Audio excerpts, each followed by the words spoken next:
So a friend gave me this the other day. It is a 1/5 scale replica hoverboard from Back to the Future Part 2. Here's the box. He even gave me the box. 1/5 scale replica, Back to the Future Part 2. It's got a certificate of authenticity. Signed by Marty McFly.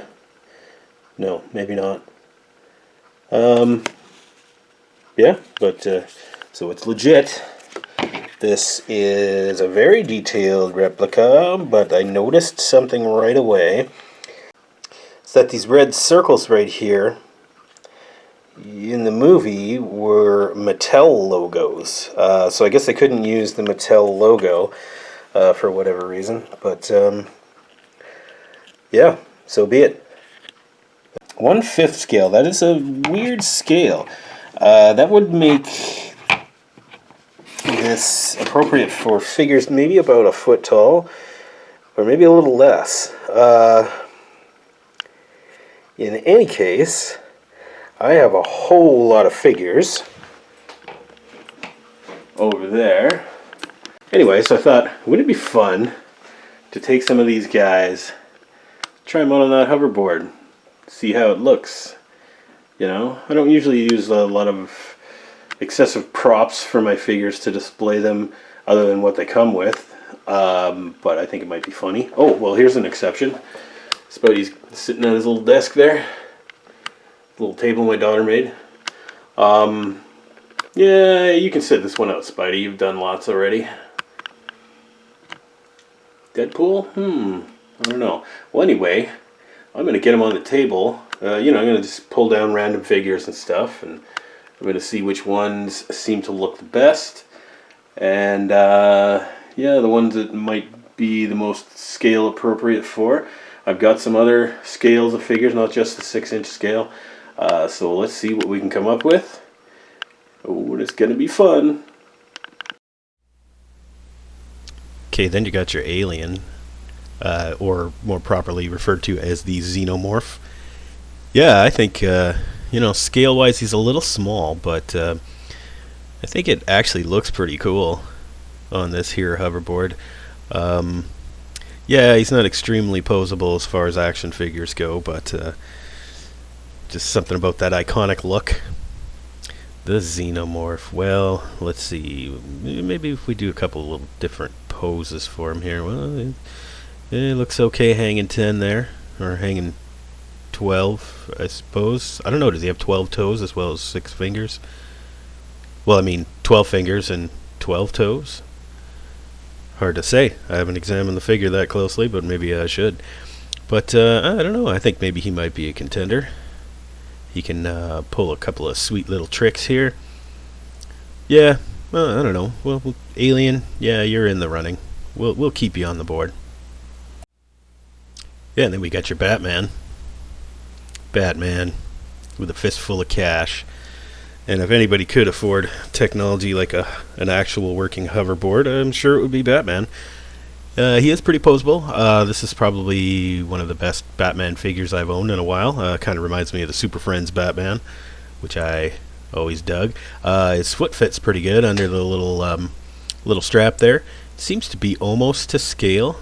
I guess it's more of a almost getting to be surfboard scale here, but or boogie board, I suppose. But Batman seems to look pretty good on there, and he looks like he's having fun. So we'll also keep him in the running. So he's a potential winner. Maybe a little better than the Alien, I think. Yeah, then I got a Troll. I mean, I'm not going to lie, this Troll looks pretty awesome on there. But he is not a very posable figure, so it's kind of wasted on him. Plus his fat little baby feet don't fit under the little brace there. So you know what, Troll? Back in the box. Yeah, so you knew I was going to try this one. Apparently his head got cut off in the top of the picture, but Godzilla kind of looks a little sillier than I thought it would on the board. Like, doesn't have the impact I was hoping for. Now, of course, his foot doesn't really fit under there at all because he's got those gigantic claws. And Also, there's a bit of an issue with posing him because his tail, although it might, keep him upright on the board, kind of gets in the way. Yeah, the hoverboard not designed for Godzilla. Pikachu? Nah, I don't know about that. I guess it looks okay, but he doesn't even stand up, so yeah, that's a fail. Yeah, Howard the Duck. This one was a bit of a surprise. He actually works really well on there, despite being really small. But I think that actually enhances the comedy here. Now, his little web feet, of course, fit almost perfectly underneath the little strap there on the board. Yeah, but, we'll see what kind of poses we can get out of this guy. I don't think there's really a lot, because he's not a very posable figure at all. So, yeah, he's pretty much permanently stuck in that one pose. And what we're looking for here is we're looking for something that looks really funny, and I can just, walk by my display and repose it at any time. Howard ain't got that.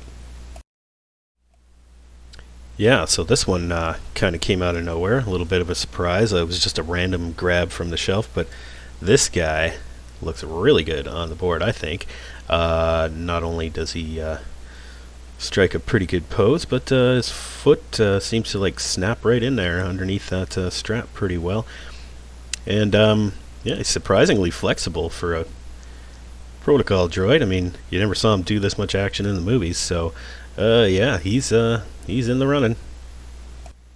Then we got your $6 million man. Now, okay, first of all, I realize this guy's way out of scale, but maybe not, because if Marty McFly, his action figure was meant to fit this board, he'd probably be about that big. However, Steve Austin's feet do not anywhere come close to fitting under this strap. And I don't know, it just looks really silly because he's so tall.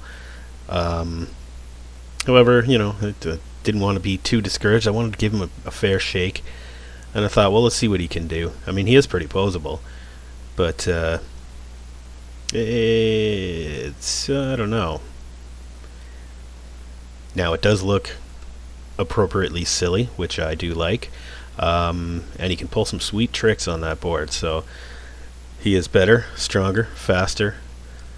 But unfortunately, not good for this board. Yeah, and then Hulk. Yeah, Hulk just a little too big. His feet are way too big. Even bigger than Steve Austin, actually. And he doesn't really look all that great on the board, so sorry, Hulk. Yeah, so I guess the final one we're going to try out here is Darth Vader. His foot fits okay under there. It's a little bigger than I thought, but it's okay. He does look pretty good on the board, I'm not going to lie. But then again, Darth Vader looks good doing pretty much anything, right? He can you swing his lightsaber, force choke you, and ride a hoverboard all at the same time. Truly, he is the chosen one to bring balance to the Force and to my action figure collection. But nah, I think it looks a little too silly, so we're gonna skip that one too. Yeah, I think from the hoverboard test, I would have to say C-3PO is the clear winner here. Just in terms of juxtaposition, he just looks the funniest, I think. And he is pretty posable, believe it or not. Conveniently, his foot clamps right into the little strap there. But yeah, I just want to give a shout out to my friend that gave me this hoverboard here. It's pretty cool. Thanks very much. Thanks for thinking of me. And as you can see, I put it to great use here.